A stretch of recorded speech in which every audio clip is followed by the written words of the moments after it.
let's get right into this video. We're going to play some of the content leading up to it. I'm going to play the intro, and then I'm going to skip to some of the conversation, and then towards the end, we're going to play the arrest part, which it's something else. It's something else. So let's learn together, live, interactive apologetics. Here we go. You know, when I'm looking up the meaning of Esau here, I don't see your definition. Okay, what do you see? Maybe you can explain why. Yeah, because I told you the blue letter goes up. Are you a Hebrew scholar? No, I'm not. So are they a Hebrew scholar? The sources are, yes. What text did they translate it from? Masoretic. But I want to ask you, the Masoretic text, is it written in what you call Yiddish? Can I answer your script, question? or is it written in your script? I'm going to show you what it's going into. David prophesied through the Spirit that there's a curse and a hit, for lack of better terms. The Lord got a hit out on Esau. Hold on, she always out of order. Need a husband. Where's your husband at? Where's your husband? They don't know what's going on. Romans 9. That's how she out of order, and they're not going to correct it. And how do I know that an Edomite can be saved? Well, if you go with me to Acts chapter 2, what we learn in Acts chapter 2 is that Jews of all nations, say it again, Jews, these guys are afraid of the truth. Because I'm trying to finish, but he won't let me finish. You see this? You see this, everybody? They're running. They're running. Pour out my spirit upon all flesh. Say something. Officer, you over here, they throwing hands. Why would you throw that for? Hey, the Lord did that, man! The Lord did that! Get right with God. Vengeance is mine, said the Lord. Vengeance is only God. This is a Hebrew Israelite woman with a bad mouth talking to a man.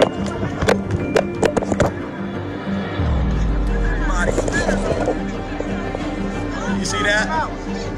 Foul-mouthed woman. Foul-mouthed woman. The only reason why I was saying lady and be quiet woman was not because I'm trying to be brash with women. I was giving them a taste of their own medicine. We didn't call the police. But how is it that when someone threw something at us, they said it was the Lord, and now the Lord's arresting them and calling them to shut up because they're teaching false doctrine, but then it's not the Lord? Come on now. Then we have a foul-mouthed Hebrew Israelite woman talking to a man, swearing at a man. Nobody called the police on them. I usually get the police called on me. So this ain't my doing. This ain't my doing. This is their own arrogance coming back at them.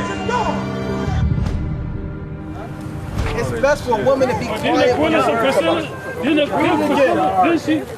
Oh man. Oh, the intro is fire. I'm gonna play this in the background. I'm just gonna let it go for a little bit while we introduce this. That intro is fire though. San Miguel, you've seen the intro, right? I have, yes. Thoughts on that? To me, that intro is fire. Like I said, man, that is something else right there. Yeah, it's a really, really good editing job there, for sure. Yeah, and you kind of get a sense of what happened from it. It gave you a good idea of what went down. Yeah, kind of from beginning to end. Yeah. Yeah. So let's tell people what did. Oh man, I don't even know where to begin with some of this.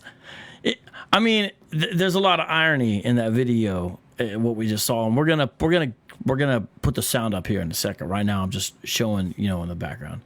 There's a lot of things that can only be described as irony. For example, I don't know if you know, but David Lynn is an evangelist who has gotten arrested a number of times. He wasn't lying when he said, "I'm usually the one who has the police called on me." Have you seen any of those videos? You're aware about any of those? No, I'm not. Yeah, so that's a true thing. And he sees David Lynn. I believe he's a man of integrity. If he says he didn't call the police, he didn't call the police. And I don't know what they were saying. Somebody threw something. Did you see that part of the video? Somebody threw something? No, I didn't see that part. And so, from the I didn't see it, but I could tell. It seemed like from the context, somebody threw something, and that's where they were saying that was the Lord. That was the Lord, right? Okay. May have been like a bystander or something like that. But then when the cops came, that wasn't the Lord. Right. The way they interpret, the actions or the repercussions for their actions It's always, you know, depending on the outcome, if it's the Lord or is it Satan, it's you know, which they can never prove in the first place. They just have to presuppose it all the time. They think that, you know, but these guys really think that they have God with them. This to them, and the numbers and how rapidly they're growing, to them it's like a sign that this is of the Lord also. So that's just how I used to look at it. The growth, you know, when I was in there, I would look at the growth. Even though a lot of groups aren't together, I would think, oh, eventually we'll all come together, or they're going to understand our doctrine. They know they're Israelites, so that's good, you know. But yeah, this group is just a different type of group, man. Yeah, they're sort of in the vein of like a Sakari. It's what this Watchman for Israel. That's what they most remind me of, and that is not a compliment. That is not a compliment. D-New says that someone from the building above threw something down at them. So somebody from up there. And you said do you know this area of Orlando, brother? Oh, I know exactly where this is, and I know exactly which buildings they might have been talking about also. It's these condominiums that are right across the street where there's a big studio there that I knew somebody that had a studio there. He doesn't live there anymore, but I remember going inside and you literally come out and you have this whole view of the park there. This is Lake Eola Park off of this is Rosalind is the name of the street. Rosalind Avenue, I believe is the name of the street. Yeah. And Washington Street is the exact intersection there. So they're in a different area than the other video we watched where they kept on hitting the drunk guy with sticks? Let me see here. I mean, it may be roughly the same area, but it seems like it's... I don't remember the background being the same. Maybe they're close to it, but it seems like they're in a different area, right? Yeah, I think this is the other side of the park. It's still the same park, but where they were yesterday was on like the south side of the park, and this is more on like the west side of the park. Where the park begins. Yeah, because if you, at least, I don't know if they move or they stay in the same, they do stay in the same spot here the whole time, don't they? That's what it seems like to me. And they get arrested right here. Yeah. Okay, so yeah, I believe that's on the other side of the park. I don't think this is the same side. Okay. And how many videos would you say you've seen of this camp, Watchmen for Israel? I would say maybe anywhere from like 10 to 20 videos. 10 to 20? Over the last maybe a month and a half. The first video that I started seeing was their interpretation of Deuteronomy chapter 28 and how you can catch them saying different things about the breakdown, like giving two different interpretations in two different videos. You know, when they say that by the way whereof I spake unto thee, thou shalt see it no more again. Yeah. They usually say that that's talking about Egypt, but it's not talking about Egypt because it's a spiritual Egypt. And then rarely you'll hear them say, and I remember this back in the 2000s, that thou shalt see it no more again is talking about Israel. So the same guy who we saw yesterday, you know, with the stick, I believe he's there too. The one that was the main teacher. You can catch him saying both, breaking it down two different ways on, you know, in two different videos pretty much. So I saw that first, and then I started seeing the confrontations. You know, this video I think was probably one of the first 5 videos I saw. And then I just started going into their other videos, the other cities, and I started seeing that they're actually bigger than I thought. I thought they were just in Orlando, but Orlando's just a branch of this church. So why are you interested in them primarily because I know, you know, to the audience that didn't realize, San Miguel's an ex-Hebrew Israelite. He's a former member of ICGJC, Israelite Church of God in Jesus Christ. And you were part of the Orlando branch, correct, of ICGJC? Yes. Yeah, so you kind of knew the scene at that time, but of course that was a while ago. This group wasn't around. Right. It seems like they appeared on the radar maybe about 2 years ago? Yes, Like yes. that? I think sometime, not no more than 5 years ago at least. I haven't seen him that long in Orlando, but I could be wrong. Um, when I first came into the ICGJC in '04, you didn't see a Israelite presence at all. I didn't see an Israelite presence at all in Orlando, other than us, the ICGJC. We were the ones that were seen, we're constantly seen handing out flyers. And then maybe you'll see GMS later on, in the 2010s. You'll start seeing them becoming bigger in Orlando, and then IUIC also. But before that, it was ICGJC. You didn't really have, at least not groups of Israelites out there like the ICGJC was in 2004 when I first came in, even up until 2010. But they've been really quiet. I don't know what happened to the ICGJC. They've been quiet as a church mouse. Yeah. Or if cult buildings have mice too. I mean, it's like, Right.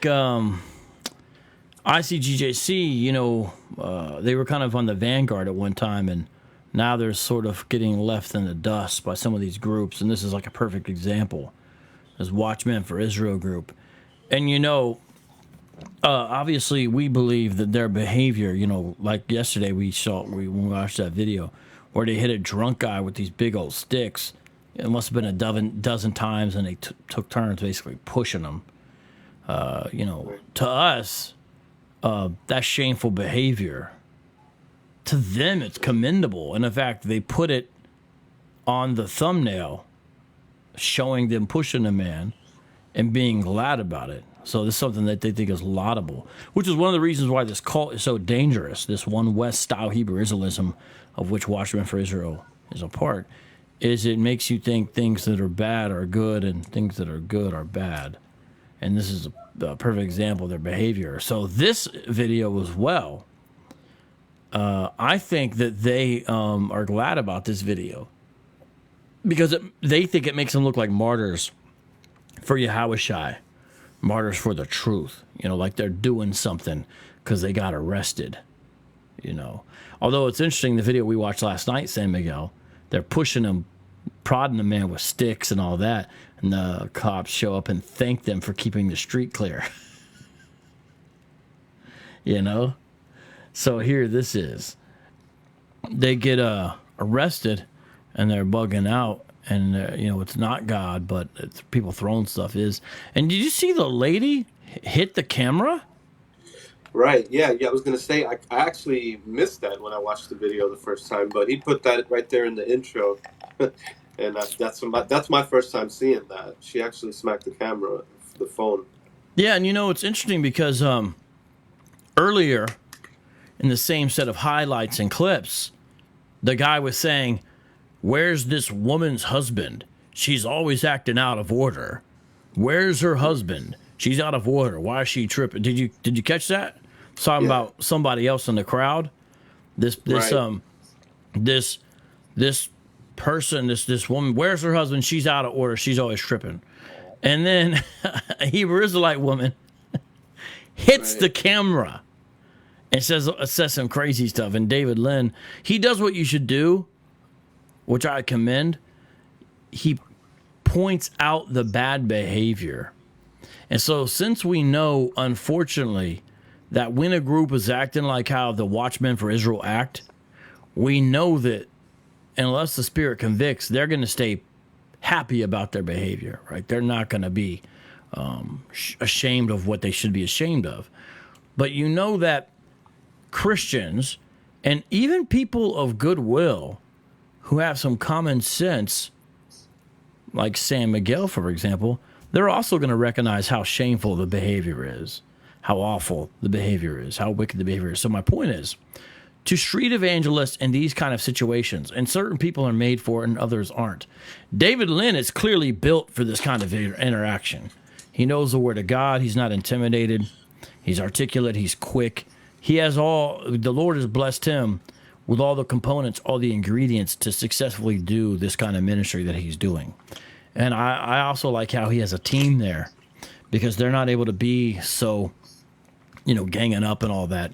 The sort of numbers are even, and there's cameras. I think it's very effective, and it seems like he has went out of his way, perhaps, to engage these groups, because I know mainly he's doing street evangelism. He's not like a Hebrew Israelite specialist per se, but what's interesting is he doesn't seem to shy away from it. Whereas I think a lot of people might be like, "That's a waste of time. Let's not do that." I'm just talking about the street evangelist now, which I would respect that opinion.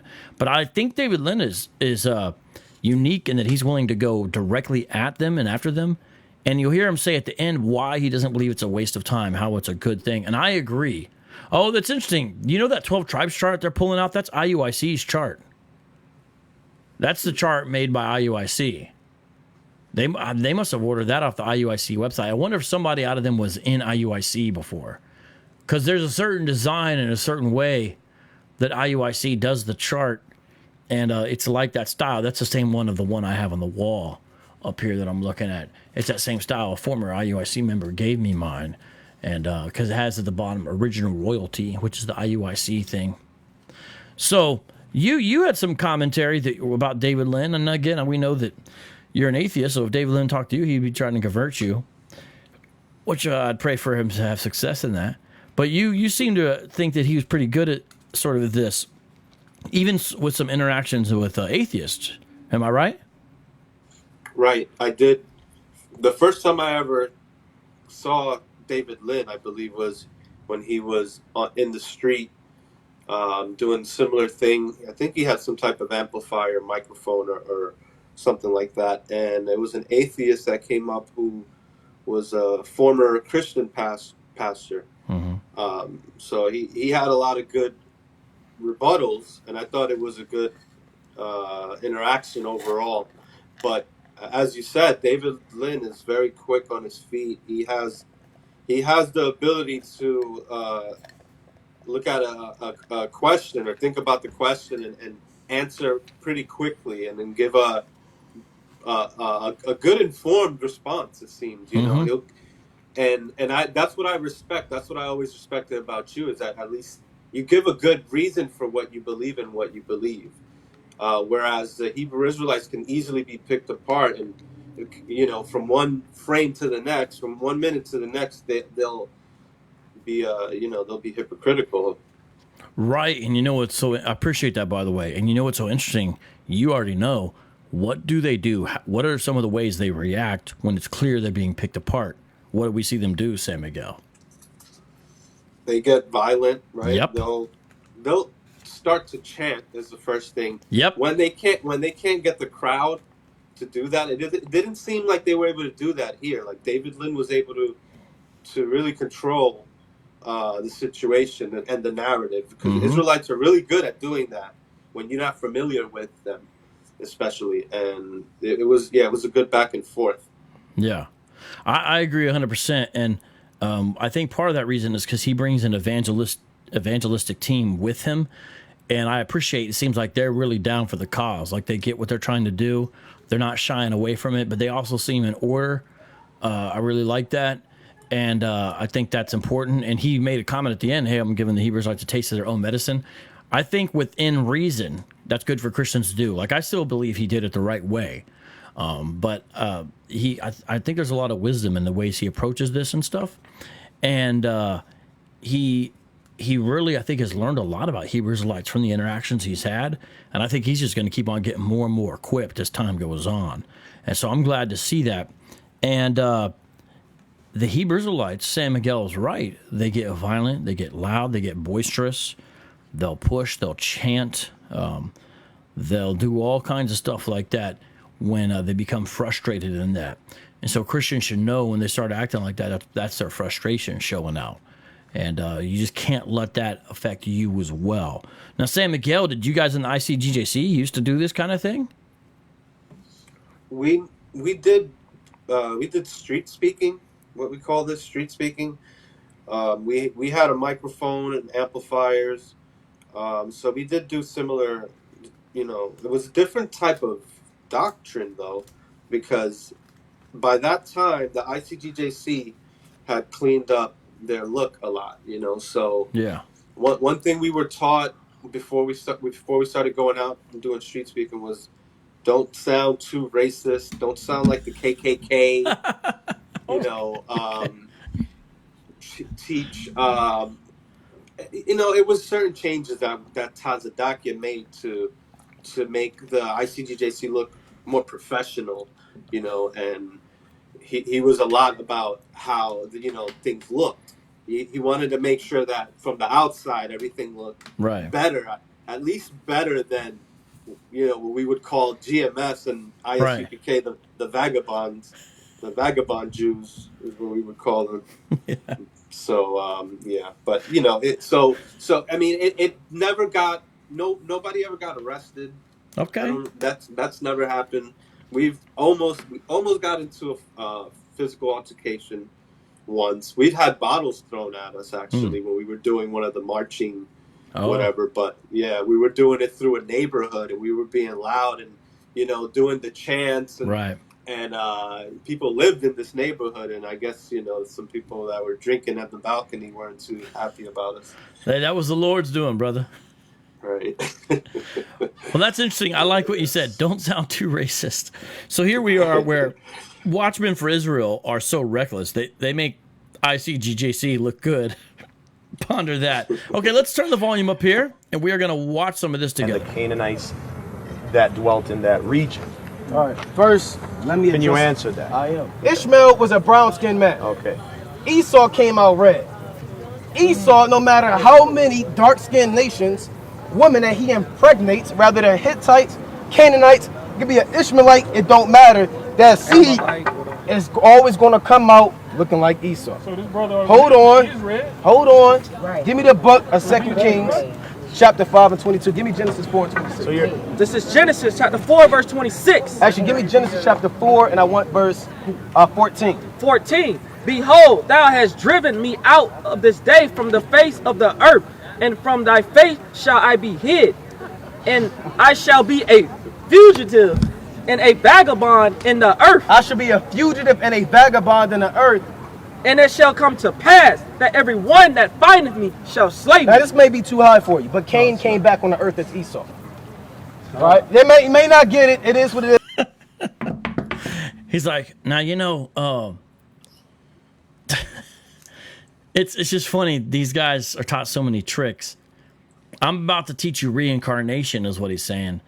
But if you don't believe it, it's because it's too sophisticated. So he says, this may be too high for you. You may not get it. But it's like, nah, it's because, bro, you're about to teach us reincarnation. That's why, because you're about to teach us, you're going to sit over here and claim the Bible teaches reincarnation. The ICGJC, you guys still believed in reincarnation, didn't you? Yes, we did. We would go mainly into Elijah coming back as John the Baptist, we would say, and we would use that as the main example. Even though I don't know if that's what everybody. That's not what everybody gets. Nah, Christians have never used that. Christians have never thought that. Yeah. So that's one of them. He's going to come in the spirit of Elijah. So that means that it's literally the spirit. But no, and I see what they do with the scripture. I know that the Bible doesn't really talk about that. I mean, what they say is that regeneration is what reincarnation means. But that doesn't, when I looked that up, it didn't mean the same thing. Right. No, exactly. But I think it's fascinating. So right now, the discussion, as we picked it up, because we let it play for about 20 minutes and we jumped into this conversation.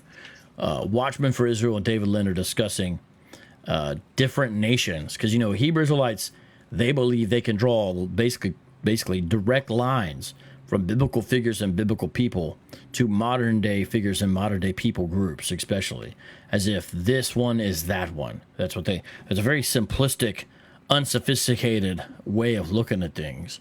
And I would say it's not even really biblical. And they're including in that reincarnation.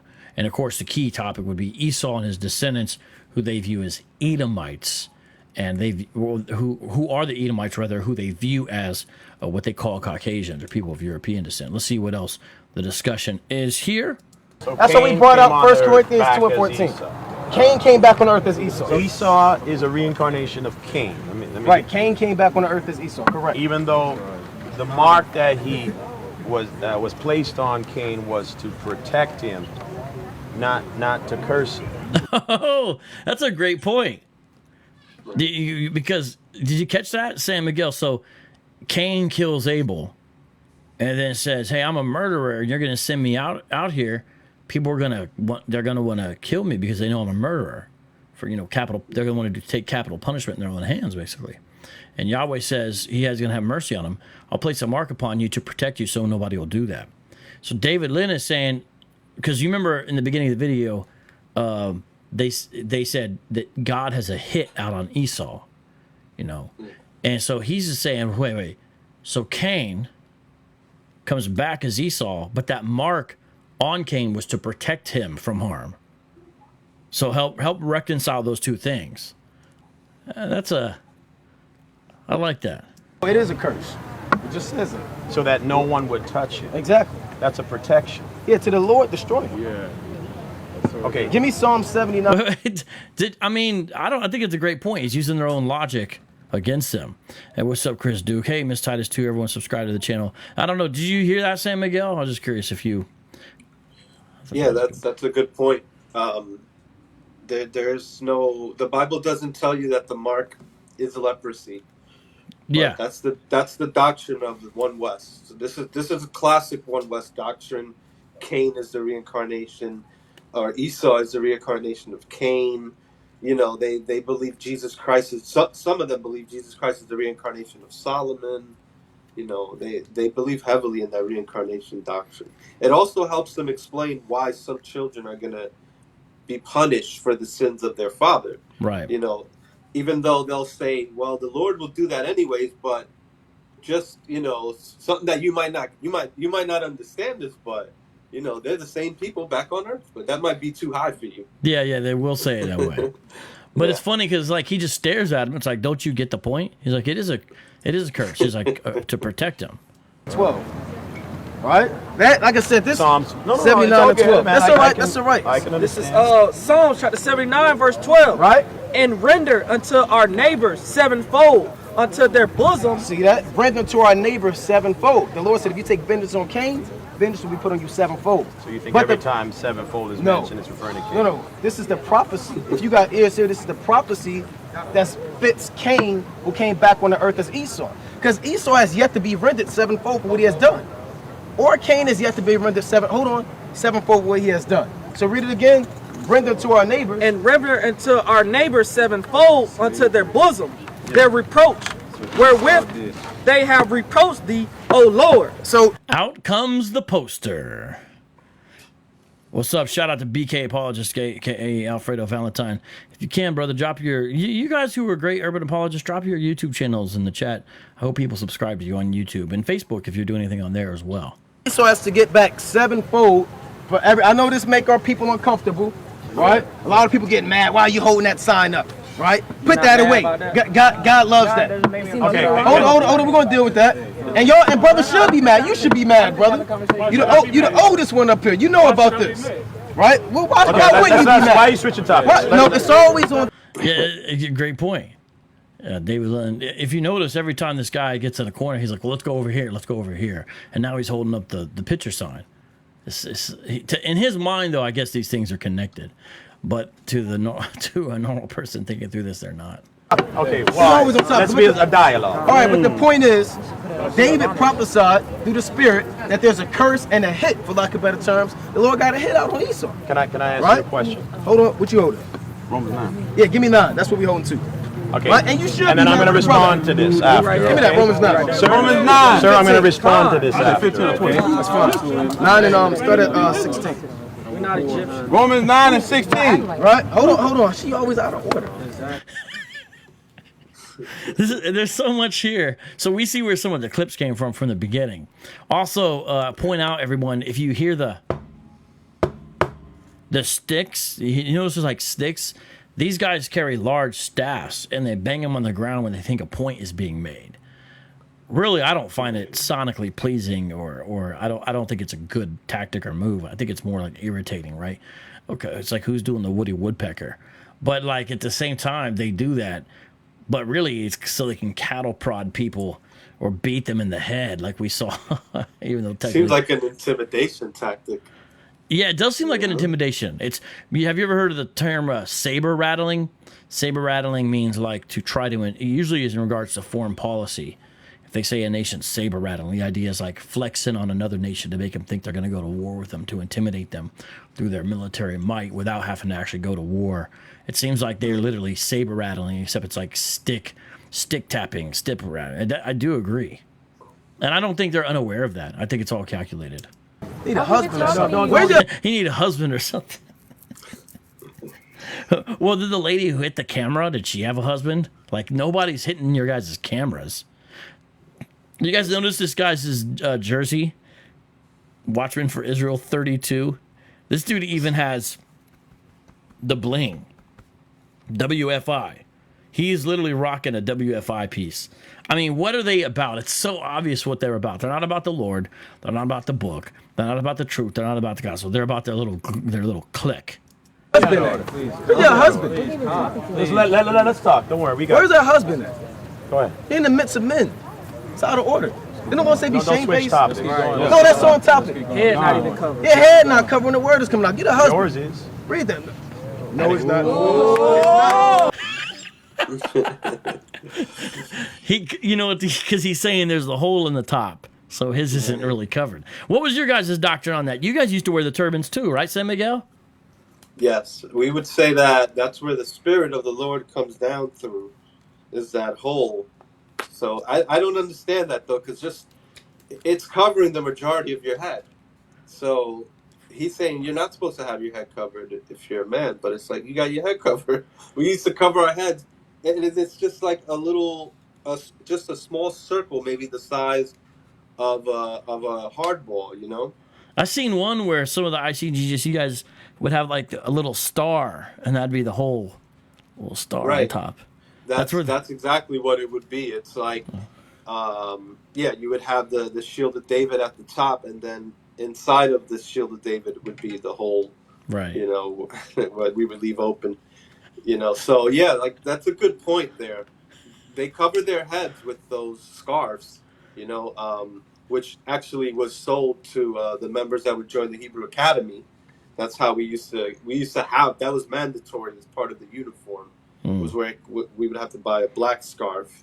And then, you know, whenever you get your ranks, they change your headscarf along to match, you know, your garment.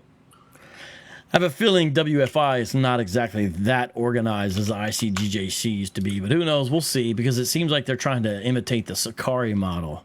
So I bet these guys have names like Sergeant and Captain and stuff like that. I bet they're along the lines of Sakari model. If I had to guess, I don't know any of their names yet. It's not, ain't no, no, the Lord got to meet you in the turn. He's not used to having the crowd not be on his side. Notice how much it bothers him. Hey, no, this is exactly what y'all do. But when the tables are turned, he does not like it. These men are so thin-skinned, I tell you. It's funny, he's saying Mitra. It's miter. It's a One West tradition where they mispronounce the word, and it translated in English M-I-T-I-R as Mitri, and they just never have said it properly since then. Kind of like some of the old school One Westers used to say apocrypher instead of apocrypha. You'll still run into Hebrew Israelites sometimes who will say apocrypher. They had these weird traditions passed down that are literally based upon some of their founders' ignorance, and they just keep on with it. So y'all shut down. Where y'all fringes at? hey, you see what he did? So this shows the weakness of this, to be frank, of the weakness of this man. He didn't like the crowd going, ooh, when he got called out, because his head was covered. You know, like he's saying a woman's needs to be, right? And he kind of stepped into it himself, because it's like he wouldn't let it go, and they weren't even talking about that. He was just he was irritated by a woman saying something. So then they're not talking about it. So then it's like, well, where your fringes at? I love how they try to put the elements of their religion upon bystanders. I mean, it's so silly. I mean, listen, Watchman for Israel, number 32. Esau could put the fringes on. In fact, when Esau was in his father's care, don't you think he probably wore fringes? right? What? And he was speaking Lashawan Kodash. Esau's out there, red as can be. This is in the Hebrew Israelite 1 West mind. I'm not saying in real life, but according to their misunderstanding of Genesis 20:25. You're right, San Miguel. Esau's out there, red as can be, probably freckles and sunburnt neck and everything else. He's rocking the fringes and saying Kwam Yasharallah. Esau's a ginger. It's so silly, man. Y'all keep Pentecost? Did y'all keep Passover? Don't switch topics. Exactly. It's on topic. You don't want to talk It's on about topic. It's on topic. Did you guys, it's like, bro, it's funny. Did you keep Pentecost? Did you keep Passover? These guys don't keep the feasts. If you actually read the requirements for the feast, a number of them are required to be kept in Israel, number one. They're pilgrimage feasts. They don't do that. There's nothing illegal about them going to Israel. They're allowed to go in Israel to keep these feasts. Unless they tried and they got rejected and they said, no, I tried and I was rejected. So they don't really keep these feasts either, because a number of them, again, are pilgrimage festivals. And if you look, like the festival with the booths, the tents, you've got to be in that tent for 7 days. I've not met, maybe they exist. I haven't met a Hebrew Israelite yet who literally stays in the tent for 7 days. They usually go out in their backyard in a tent for one night or something like that. I don't know, San Miguel, did you guys go out in the tents when you were in this thing? No, we didn't do that. And questions were asked about that in class. And we were told that because we're under captivity, we don't have to keep everything. And it's impossible because no public park is going to rent out, a whole park for us to sleep there for 7 days. I mean, imagine that, right? You could just go camping, though. No one's going to stop you from going camping. Right. Yeah, I mean, there was, I believe IUIC did something similar to this one. Yeah, I've seen videos where GOCC goes out and they go camping, basically. Right, GOCC, that's what it was that I saw. Yeah, but ICGJC never even tried to do this because it would be too expensive, Yeah, but it's so funny. These guys get cornered. They try to hold over your head what they think they have over you, which is, since the head covering thing didn't work, he resorts to, did you keep Pentecost? Well, then be quiet. Oh, man. I'll talk about the law. We go into the law all day. So read that. They don't know what's going on. Romans 9. That's why she out of order, and they're not going to correct it. Verse 16. So then, it is not of him that willeth, nor of him that runneth. Start at 13. Romans 9 and 13. Romans 9 and verse 13. That's about to get rude. As it is written, Jacob have I loved, but Esau have I hated. But what? But Esau have I hated. So God hates Esau, right? And not Esau himself, the nation that's in the womb. So all of the Edomites, God hates. There's a nation on the earth right now that God hates. So when Christ returns, there's a nation, they're not going to be saved. Now, the guy was like, that is stick-worthy material right there. But technically, the Edomites are not even around anymore. They do not exist as a distinct people group. Right. But right. see, of course, their contention is that it's the so-called white man. Right. As you said yesterday, it's really, I mean, think about it. You had... In the Middle East, during a certain time, you had Israelites. This is according to their belief. Israelites that look like Puerto Ricans, Native Americans, proto-Native Americans, and then you had white people, and you had everything was up in there. They believe. It's so ridiculous. Man. What's interesting is we look at Romans 9. We look at verse 7, and it says, "Nor because they are his descendants are they all Abraham's children. On the contrary, it is through Isaac that your offspring will be reckoned. In other words, it is not the children by physical descent who are God's children, but it is the children of the promise who are regarded as Abraham's offspring." Now, they won't like that. That's an NIV rendering. Usually I use the ESV, but sometimes I pull out my NIV. But this is what the verse means. And it literally says it's not because of physical descent. And the mere fact that you have twins and one is chosen and one is not, that proves it's not the physical descent because they have the same physical descent. And it literally says that. And right before that in verse 6, it says that not all who are descended from Israel are Israel. which would be shocking language to a Jewish audience. And what Paul does, he says, I'm going to now give examples of Ishmael and Esau. And what he's showing is that ethnic descent does not guarantee covenant relationship. It's God's promise that guarantees covenant relationship. It's so funny. They go to a line of reasoning and a book and a passage that is saying the opposite of what their main claim to their religion is. The thing is, it's difficult to explain this or talk to them out in a street situation. You got a guy banging on a stick, right? But this is what it's really about. And then you look and you see 9:7. It shows the promised line does not come through Ishmael. That's true enough. But through Isaac, though God blessed both of them. Sometimes they miss that reality. So it's not mere descent from Abraham. That's not what's sufficient, even in the Old Covenant. But notice, God did bless both of them. And when you look at 9:9, the reality is it's faith in God's promise. And 11 through 12 show what 7 and 8 show, that mere physical descent is not sufficient. The promise specified to the slightly younger twin, Jacob, is the key. It's the promise, and it's offered before their birth. And this promise depends solely on God's grace, like salvation still does, not on the brother's prior behavior, because there's no prior behavior to consider. By the way, it goes against their doctrine of reincarnation. Notice that? That's important, because it says before either had done anything wrong. How could it be before anyone had done anything wrong if Cain is reincarnated as Esau?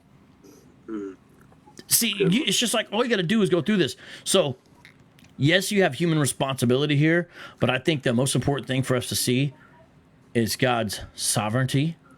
And this emphasizes that God chose Israel as a people, but then it shows that it's not just about physical descent. Because by the time you get to Romans 9:24 through 26, it shows that it most certainly does include Gentiles. So I'm just walking through this sometimes because when we do these, we laugh at some stuff, like a guy banging on the ground, like that proves the point. But I also want to bring out the way some of the verses are used, because they think these are trump cards. That's what they think. Watchmen for Israel. You don't know how to read Romans 9. In fact, I wonder if you've ever read the entire chapter of Romans 9 or just a few verses. Respond. You can respond. Good. So what you said a little earlier about Esau being Cain, we know that Cain's lineage is not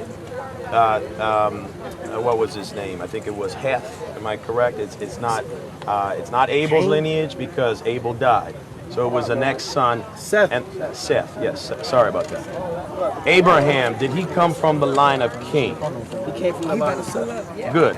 So if Abraham, Genesis 3:15. hold on, if Abraham came from the line, if Abraham, man, you can. I'm listening to you. I can if Abraham came from the line of Seth and not from Cain, right? And Edom or Esau came from the line of Seth, the mark on Cain and his lineage does not refer to the same physical bloodline that Esau came from. So the only thing you're left with is either the physical lineage of Cain is where Edom left with, but you're not going to say that because we know he came from Abraham. So then you're going to say that he spiritually came into Esau, and he is a spiritual reincarnation into Esau, not a physical. So if that's the case, then that means that your whole narrative about Esau is spiritual and not physical. And the reason why I'm going to say that is because you said that first, and second, we're going to turn to Acts chapter 26. Go ahead, Acts 26. He's making some good points. You I've guys follow heard me, people sir. make before. You want to do the Agrippa. Notice how when he's talking, So too, we're going now to King talking. Agrippa. You're right. And we know that King, I know you've heard it, but it's not an argument. Yeah, that's I love this so much. I love this. I know you've heard it, but that's not an argument. That's exactly right. They may have heard this, but there is no good one West answer. When you were out with ICGJC, did you ever hear the King Agrippa argument? I'm just curious, brother. No. When you first heard it, you were probably an atheist by then, but did it strike you as being meritorious at all? Can you go over it? Because I don't know if I... Oh, okay. Well, they should go over right now. But basically, I don't know how far he goes into it. But the basic thing is the Apostle Paul is on trial. and he evangelizes or witnesses to those who are listening to him. And in that context, he shares the gospel even with Agrippa and says that he wishes Agrippa was a Christian as well. Now, Agrippa, we know for a fact, is an Edomite. And yet the apostle makes an offer of the gospel. So what Hebrews like to usually say is that Paul was lying. He was trying to be subtile, because, you know, they have trouble pronouncing the word subtle. They'll say Paul was being subtile there, and he was agreeing with his adversary quickly so he didn't get taken to court, like the verse they were quoting yesterday when they acted real sheepish around the cops. But Lear, let's listen to this. We see that Paul... This is madness.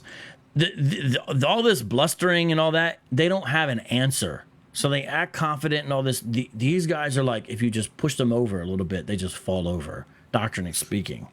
Is speaking to King Agrippa, right. And we know that King Agrippa is a descendant of the Edomites.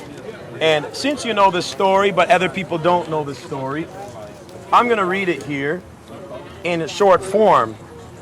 It says in verses 24, now as he, Paul, thus made his defense, Festus said with a loud voice, Paul, you are beside yourself, much learning is driving you mad.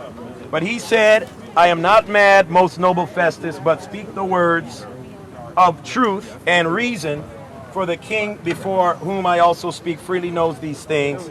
For I am convinced that none of these things escapes his attention, since this thing was not done in a corner. King Agrippa, we got one police officer. So this apparently is where the cops first show up. So David Lynn notices the cops show up. And I don't know who called the cops, but you said, Miguel, that they're just present down there. So they're paying attention to what's going on, right? Oh, yeah, they're very heavy down there. And it's a small, condensed area. Downtown Orlando is very small, so there's cameras everywhere. The cops get to any situation really quick, so they're always around. Hey, Chris Duke brought out Wu-Tang 4-chamber. Others act subtile, but they fragile above clouds. They act wild and couldn't budge a crowd. That's right, that's right. You're a Wu-Tang fan, aren't you, San Miguel? Yeah, big time. You love sharing that 90s hip-hop. You got pretty good taste in music, by the way. All right, let's see what happens here. King Agrippa, do you believe the prophets? I know that you do believe. Then Agrippa said, I don't even have a mic. There's no microphone. Also, so see, David doesn't know why they're there.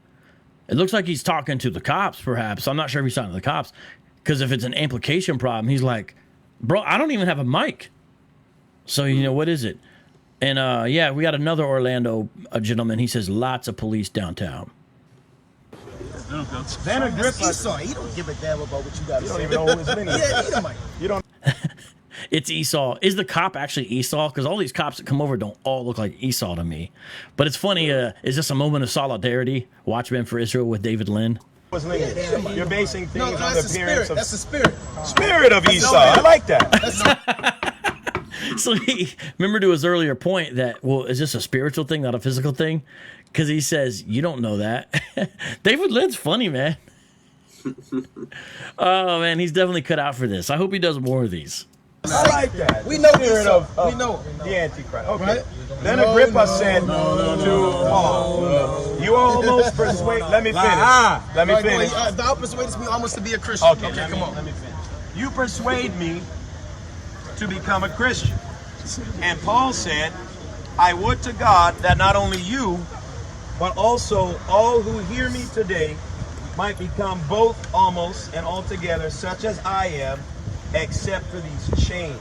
Right. So what we see Paul is, and I'm not done.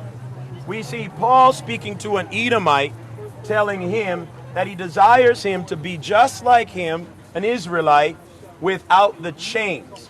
So he's giving hope to an Edomite to be saved. And how do I know that an Edomite can be saved? Well, if you go with me to Acts chapter 2. They're just shaking their head, but that's not an argument. So San Miguel, did you hear the essence of the Agrippa argument there? Yeah, I get it. I never heard that argument before. This is probably the first time I've ever heard it. Well, you haven't watched my videos, because I have unloaded this argument about 5 times out on the streets. But that's all right, brother. Yeah, no, I know I've heard it, but maybe I just never understood it, you know. And now I get the argument, and it's a good argument. Well, I like what he says too, because he says not only you, but all who are listening to me. So I'm like, oh, so everyone there was an Israelite, huh, guys? All the Roman soldiers, Agrippa, his wife, everybody there, all full-blooded. I mean, on their dad's side. But they'll say, well, he's just saying that because he didn't want to. But here's what's interesting about this: the argument that they sometimes use is that Paul could have been set free, according to verse 32, already, except he didn't want to be because he had appealed to Rome on purpose. Let me just show people 32. In case you ever hear the Hebrew Israelites come back and say, he was just being subtle so he wouldn't be killed. Two arguments against that. One is there's actually three, but here's one of them. Agrippa said to Festus, this man could have been set free if he had not appealed to Caesar. So the text shows you that Paul was not on trial for his life. In fact, he was going to get set free, according to Agrippa and Festus. But since he had appealed to Caesar, he had to go to Caesar. Paul wanted to go to Caesar because he had expressed desire again and again to go to Rome. Not only that, earlier in the book of Acts, that's why it's important to have a general understanding of a whole book before you read one particular verse. Earlier in the book of Acts, a prophet named Agabus had prophesied that if Paul tried to go back to Jerusalem, he would basically end up bound, and the implication is perhaps dead.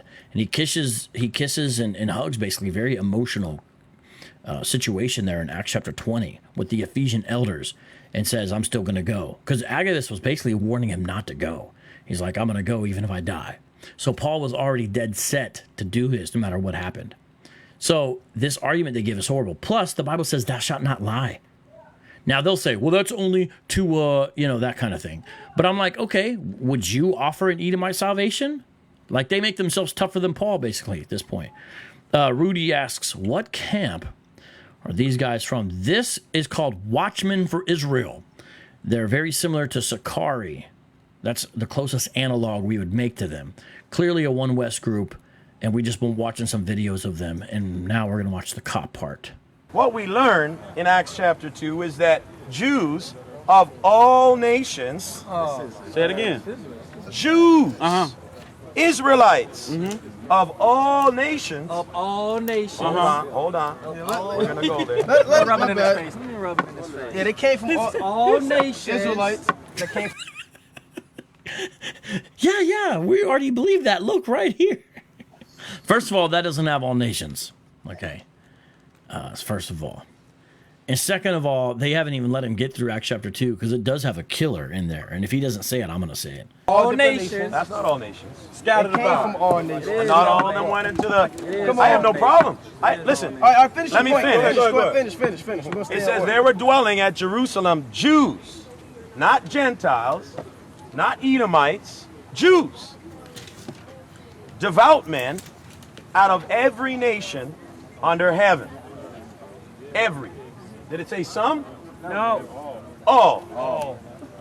Now, when this was noised abroad, the multitude came together and were confounded because that every man heard them speak in his own language. And they were all amazed. And I'm going to skip down. You going to skip? Okay, I'll keep No, reading. you going to skip down. And marveled, saying one to another, Behold, are not all these which speak Galileans? How hear we every man in our own tongue, wherein we are born? Parthians, Medes, Elamites, and the dwellers of Mesopotamia, in Judea, Cappadocia, and Pontus, and Asia, Phrygia, and Pamphylia, in Egypt, and in parts of Libya, about Cyrene, and strangers of Rome, Jews, and proselytes. Proselytes. That means a convert to Judaism. That's what that means. You know, they have that little Zondervan compact Bible dictionary they like to use. I bet if you look it up, it'll say proselytes are Gentiles who convert to Judaism. I haven't looked it up in there, but I know what the definition is.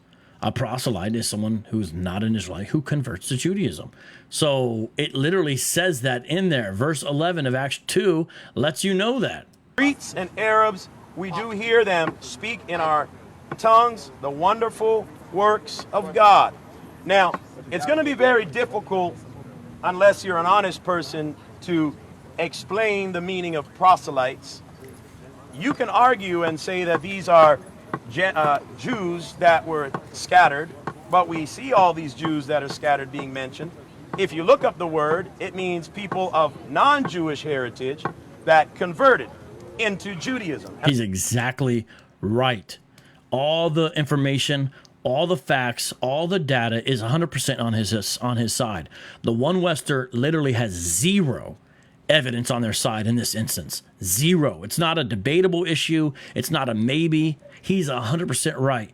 There's no way, and that's why he said this will be hard unless you're an honest person. These are not honest men, though, so they can't answer. How do I know that people of non-Jewish heritage can convert to Judaism? Esther chapter 8:17. Oh, he's tying them all together. So this is great. He's going back to the Old Testament verse that specifically shows where this happens, tying in under the Medes and Persians, I believe, where that happens. So he's exactly right. He's tying it all together. This is a great way to do it, by the way. If you don't know how to deal with Hebrew Israelites, follow a lot of these same trails, and you'll be in decent company. As they saw, and I'll just read it for you. It says, yeah, just like you. Just like you. Now they're complaining, you're going all over. And he says, just like you. And that's a good quick comeback. But the reality is he is tying a strand together of related things. So it's funny because when they do it, it's unrelated things that don't work. He's tying related things together. But yeah, just like them. So how do they have to complain if that's what it is? Perfect, beautiful. Don't answer me. You're not skillful. We're gonna read. If I'm not skillful, You're not why skillful. is it you can't answer my question? Because you're not allowed. You're not skillful. You're not skillful. Why is it you can't answer my questions? It's exactly right. Oh, this is great. Me too. You just said Well, let me finish. we're gonna get there. Okay, and then you can answer I anything. like that. You all over the place. Yeah, you making like 4 points. You want to deal with a gripper. You getting excited. You can't get excited, man. We're You dealing. can't get excited, man. Only we can get excited and lose our cool out here. Oh boy, I'll read Acts 8:17 and in the NIV it says, and in every province and in every city to which the edict of the king came, there is joy and gladness among the Jews with feasting and celebrating. And listen to this. And many people of other nationalities became Jews. It says because fear of the Jews had seized them, showing you it's other nationalities through and through. So, sorry guys, your religion is false. Gripper, then you're dealing with Acts 2. It says in Esther chapter 8, verses 17, Yeah. and in every province and city, Right. wherever the king's command and decree came, the Jews had joy and gladness, a feast day and a holiday.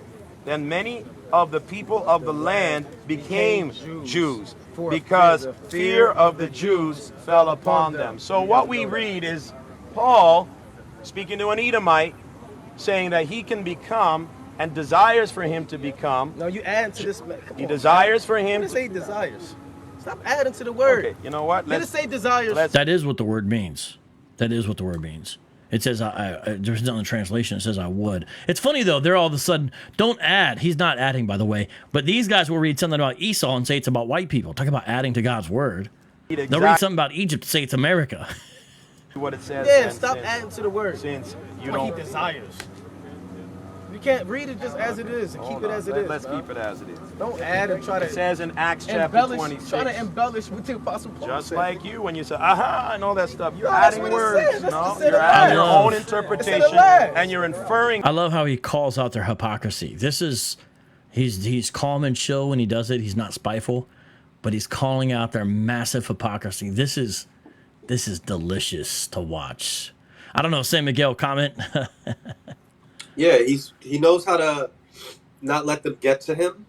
He's keeping his composure because they can be very annoying and frustrating, especially when they start doing their chanting and then it's like you hear that crowd overpowering you. He doesn't let that affect him at all. They're throwing outside things. He's very focused on his point, and he lays out their hypocrisy and his point very, very well. I can almost see it as he's talking. Exactly. What Acts 26:29 says that they're trying to nitpick about. Paul says, I would to God that not only you, but also all who hear me this day might become such as I am, except for these chains. By the way, that's literally the opposite of the One West gospel. They want them not to become as they are, and they want them in chains. It's so funny. Agrippa didn't mention anything about chains, but Paul, almost as if he knew One Westers were going to exist. I want you to be just like I am, believing the prophets, being a Christian, believing the Messiah, except for these chains. They want other nations in chains. This shows how what godly men in the Bible want something different than what your average One Wester wants. And I just want to draw out the Greek word there that says I would literally means to wish. It's a verb. It's first person. It's singular. You can look it up. Euaximen. And I know that you guys like the Strongs, so it's G2172 if you wanna look it up there. All right. And it says, I would, I wish, I desire. That's the context in which is being used here. Wishing or asking, something like that. And you can look it up in the lexicon and find out more about it. So I just think it's fascinating. You know, they're wrong. They're wrong. Things into the text, just like you did about glowing Esau. How do you know that Esau didn't glow? I mean, you're assuming that the Nazarites glowed like red with no proof. Hold on, let me speak. You can speak all over me. You had your turn. Let me say. Here, I'm gonna turn on the volume here. I got a couple questions, and then we're gonna get to this this part here at the end. Sean Lawrence says, "Vocab, check out the one with David and Sakari. Have you seen that one, San Miguel?" No, I have not. I don't think. No, I don't think I've seen that one. So San Miguel's kind of like becoming the resident expert on the Watchman for Israel, but he hasn't got to that one. Try to check that one out. I'd love to hear your response or reaction to that one, San Miguel. If you get a chance, I'd be curious. I've seen clips of it because I knew it happened, and I knew they were really complaining about him. They don't like David Lynn, right? To say the least. But I haven't watched it yet. John Rockefort Jr. says, "Yo, Vocab, where can I watch this video at, or what do I search?"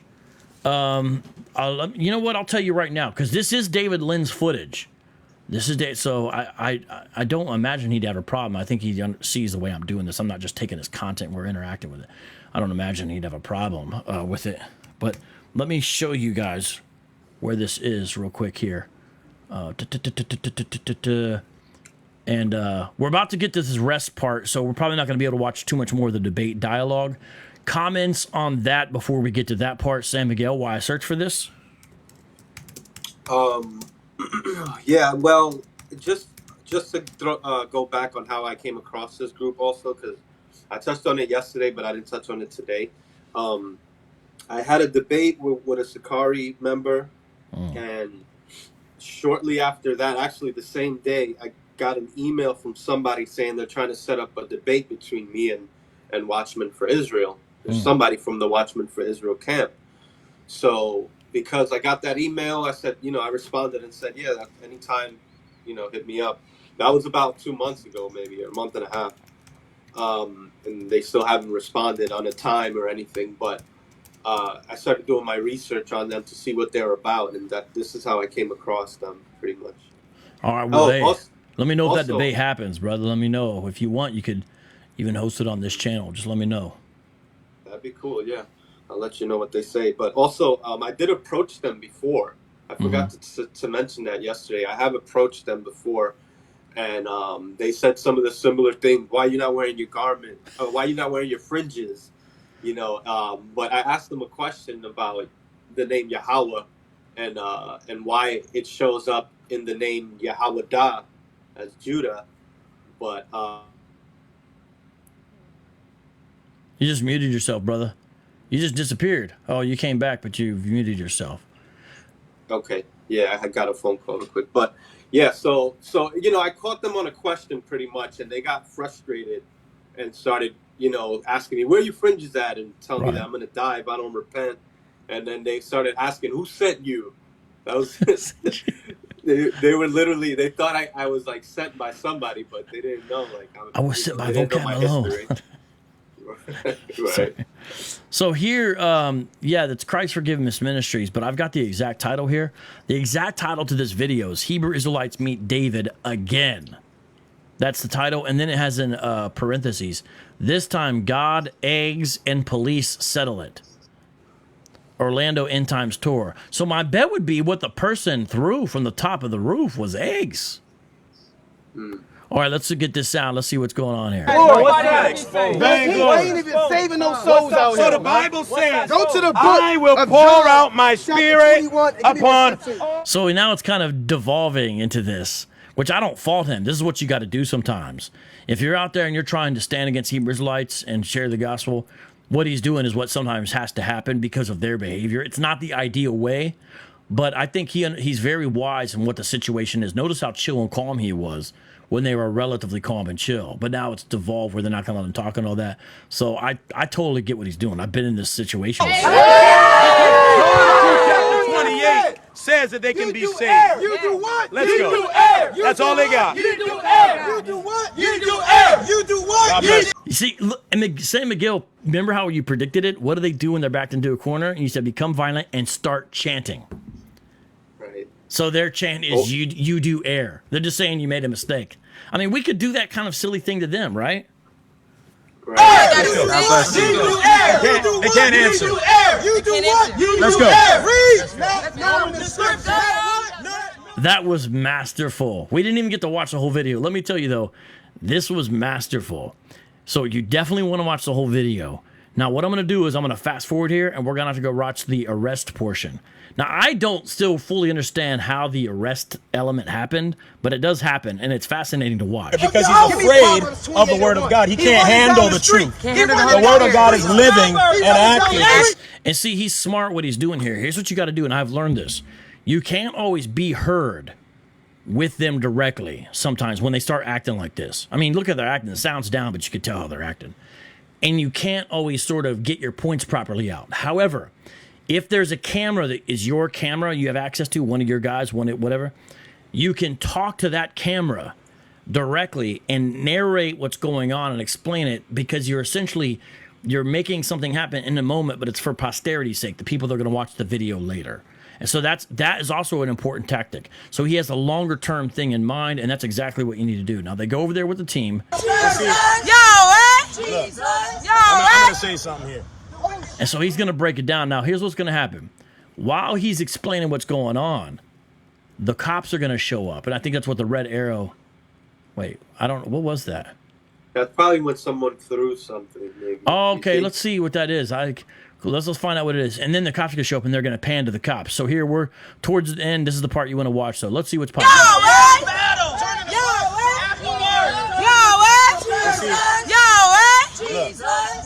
going to say something here. Brother. Who did that?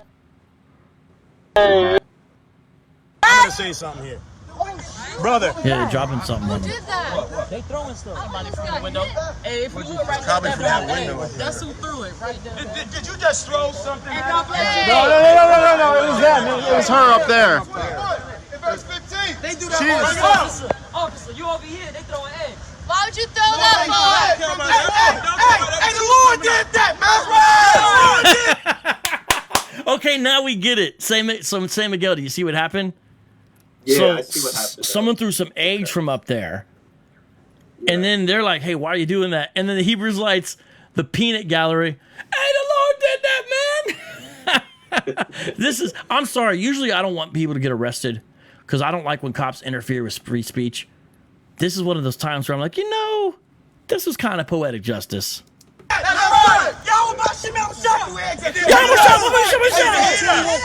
my! You got hit with the truth. The Lord's warning right there. Isaiah chapter 21, verse 15. For they fled from the sword. For they what? For they fled from the sword. For they fled. Hold on. Watch out. From the drawn So, sword. what they don't want to hear. All right, I'm going to fast forward to the part, everyone. Here it is. That means Skip. them a house of Skip. See in the Skip. verses 3 Skip. go up year after year. We're going 30 seconds forward. They're coming because we're right on the about spot. Esther, can I? This is going to be each quite with the fiasco come to from watch. You need. You'll see exactly what I'm saying, everybody. You You see that? Oh, here we go. Here we go. talk All right, here we the go. ones that are Here it going is. on with nonsense, talking about Esau being reincarnated Cain. Some of them even go on and say the trees in the nation that Adam and Eve, that's actually nations. Even That's actually true. They say that. I didn't know he caught that. That some of them do say that. I don't know. Man, he's went deep into this One West stuff. He seems to be really aware. Yeah. Yeah, like that's some crazy One West esoteric stuff. the nations came later on. This is ridiculous. This is ridiculous. So if they're going to spiritualize everything, then everything should be spiritualized. That means there is such thing as a spiritual Jew. It contradicts everything they're saying by their own theories. But they won't give me the time to talk because they know where I'm going. Watch this. So, brothers and sisters, whoever you are, we gotta go. Here comes OPD. Now, we need to reiterate. San Miguel, last time we watched a video where these dudes were hitting people with staff and sticks. The cops came, and what did they say? They said, you know, we appreciate you guys. You know, thank you for letting people by, and then they let him go. They, you know, what you mean? What did the cops say? Yeah, last time. I just want to bring that out because it's not like the cops are running around persecuting these guys all the time or something like that. Right. Yeah, the cops are actually thanking them for allowing people to walk down that street corner or down that sidewalk that they always block. And now that I look at it, this is the same place. Oh, this okay. is the same place where they were in the other video when they were attacking the guy with the stick. Here we go. For what? You're gonna get issued NTA. Cooperate, or you're gonna go to jail for noise violation. I don't know what he's saying, but he said cooperate or you're going to go to jail. Something violation. My guess is it's sound at this point. Yeah, I heard say noise ordinance. I heard him say the word decibel. So apparently that's what it is. Did the Lord do that to you? If you don't David Lynn. Did the Lord do that to you? I'm sorry, it's hilarious, bro. Because they were just saying someone threw some eggs from a pie. That was the Lord. And now, okay, bro. Yeah, the Lord did that to us. We rejoicing. Hey, call all y'all about Twist the narrative. Y'all shot, man. Oh, y'all about Hold on. What's the noise? Walk this way. You're gonna go to jail. What's the noise? Walk this way. What's the noise? Uh-oh. Here, let's watch this. I'm going to make my screen real small so we can really see what's going on here. Hold on. Put your hands down. What's the noise? What's the noise? What's the noise? What's the noise? Hey, give me the book of Acts. Give me the book of Acts, chapter 5 and 39. Give me the book of Acts, chapter 5 and 39. In the process of getting arrested, he's yelling for a scripture. Yeah, I wish, he would have actually slipped up, and when they were referring to Acts earlier, if he was like, hey, give me the book of Acts, chapter 26, verse 29, which is where Paul says he wishes Agrippa would be a Christian, you know. Give me Acts 26, 20. Wait, no, wrong one. Give me the book of Acts. Give me the book of Acts. Give me the book of Acts. Give me the book of Acts. Give me the book of Acts. Give me the book of Acts. 39. Give me the book of Acts. Give me the book of Acts, chapter 5 and 39. Give me the book of Acts, chapter 5 and 39. Give me the book of Acts, chapter 5 and 39. This is the book of Acts, chapter 39. Hold on, there's some good freeze frames in there. I just want to. Hey, give me the book of Acts. Give me the book of Acts. Great freeze frames. Give me the book of Acts. Give me the book of Acts. Give me the book of Acts. Hey, give me the book of Acts. Give me the book of Acts. Give me the book of Acts. 39. Give me the book of Acts. Give me the book of Acts, chapter 5 and 39. Give me the book of Acts, chapter 5 and 39. Give me the book of Acts, chapter 5 and 39. This is the book of Acts. I thought you're supposed to agree with your adversary quickly. Remember that? Agree with your adversary quickly. Agree with your adversary quickly, lest he take you to jail. Remember they were quoting that one last time? What happened to the agree with your adversary quickly? That is a great thumbnail.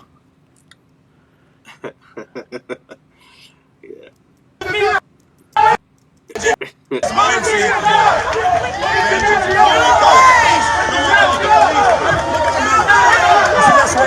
is is a Hebrew Israelite woman with a bad mouth talking to a man.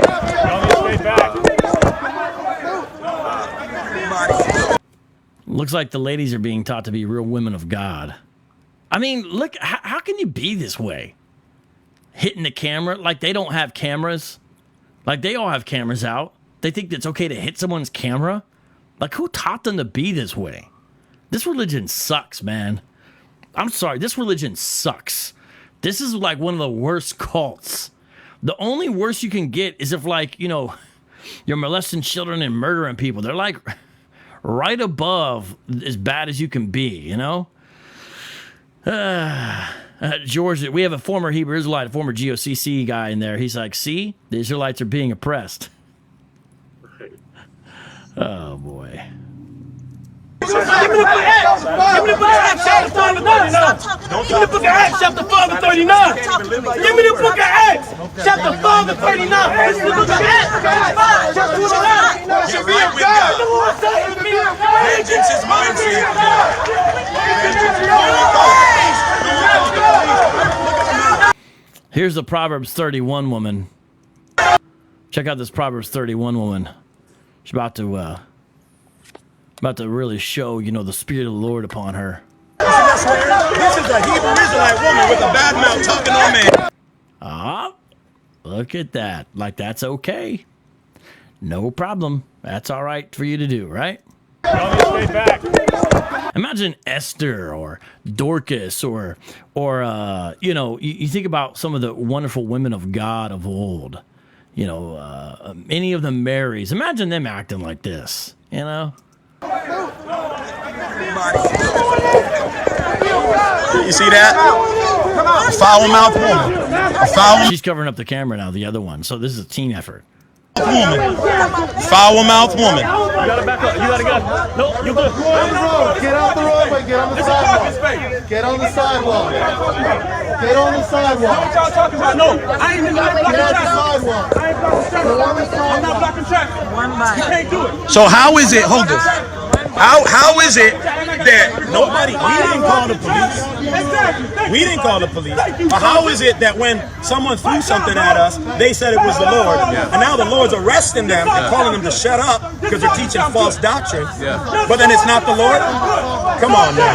Then we have a foul-mouthed Hebrew Israelite woman talking to a man, swearing at a man.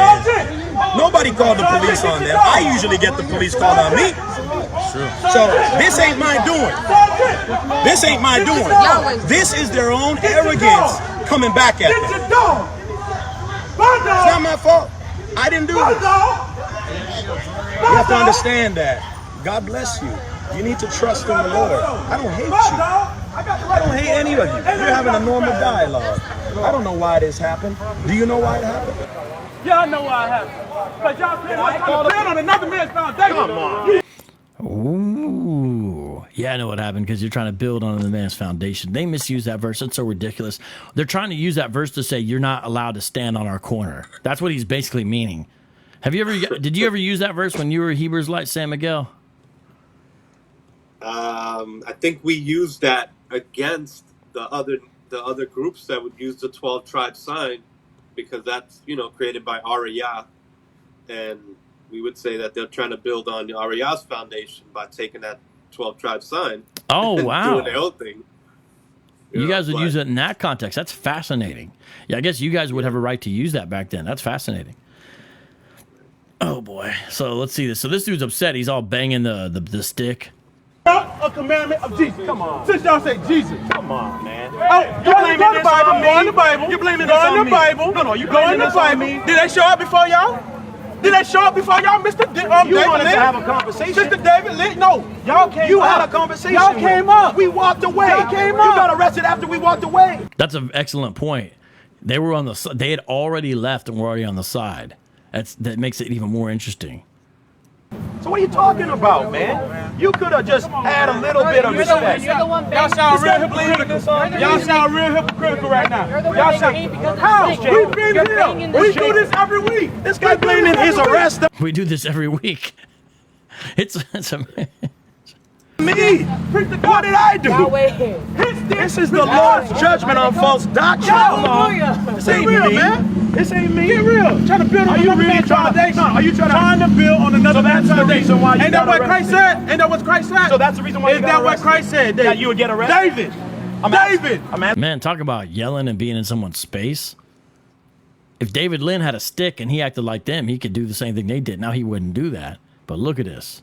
David.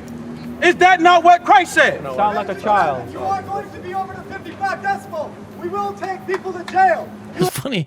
Dude was just arrested for being too loud, and this man in the orange with the stick can't control himself. He's sitting there yelling. The cop's like, "Hey, bro, you about to get arrested too, man." Been warned. Take it upon yourself to disperse. You will go to jail. We are not joking. Keep it down. This is a residential area. What's funny about it, the cop is yelling while he says all this. Stop yelling! Everyone should be quiet. You're too loud. Loud noises. Loud noises. Yeah. I don't know what we're yelling about. Yeah, I don't know what they're yelling about. That's Everybody's just yelling.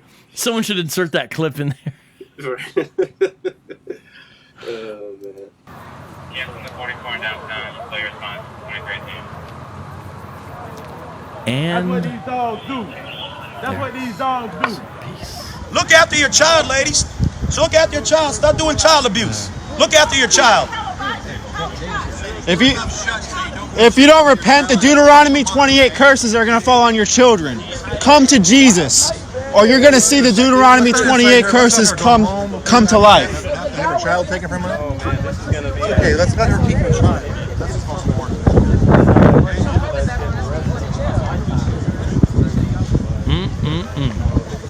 Okay, so final thoughts, San Miguel. Thank you for letting the world know a little bit more about this Hebrew Israelite camp. And it looks like Orlando is going to have its hands full for a while with these watchmen for Israel. And I'm glad that David Lynn did such a great job exposing them. The arrest part is unfortunate, but I think it could have been avoided, to be honest, on their end. And it is what it is. But what are your final comments or thoughts, my friend? This video just shows you their whole demeanor, their attitude, and how when it's time to talk to somebody that really knows the scriptures, that's trying to have an honest dialogue, they don't want to do that. They want to shout and overtalk and chant. But what you do and what David Lynn does, what I'm doing is trying to bring exposure to this behavior, become familiar with it, because people fall for this stuff. People looking for truth, they, for whatever reason, come across cults like this. I myself was one. And it's always good to have a response ready and to be familiar with their responses and to some of the things that they teach. So going through these videos is a really good experience and examples of just pretty much how to respond to them, how to behave, be careful around these guys. I wouldn't suggest anybody just go up against them and go try to debate them, but become familiar with them. Yeah, you gotta watch out. Yeah, it's like David Lynn did a good job, I think. Yeah, agreed. Kelly says, "Be ready, in season and out of season." Exactly right. And our Australian friend says, "The bloody nuts, mate." Thanks for that deep Australian analysis. Hey, I'm surprised you're allowed to make a comment, considering you live in the world's largest prison down there in Australia, man. They got you guys on true lockdown. Americans have nothing to complain about. You guys are living in the world's largest prison there. I guess you're going back to your roots, though, eh? All right, so shout out to everybody, including Arya Yeremiah. He wants to know, when was this video? When was this video? This video is from May 31st, 2021. May 31st, 2021. And we actually still have 2 more videos I'd like to review of the Watchmen for Israel. The videos are of them when they're getting people to bow down at their feet. I'd like to do that. But for now, let's jam out. God bless. Peace out. Much love. Shalom. Whoa. Radio time. Whoa.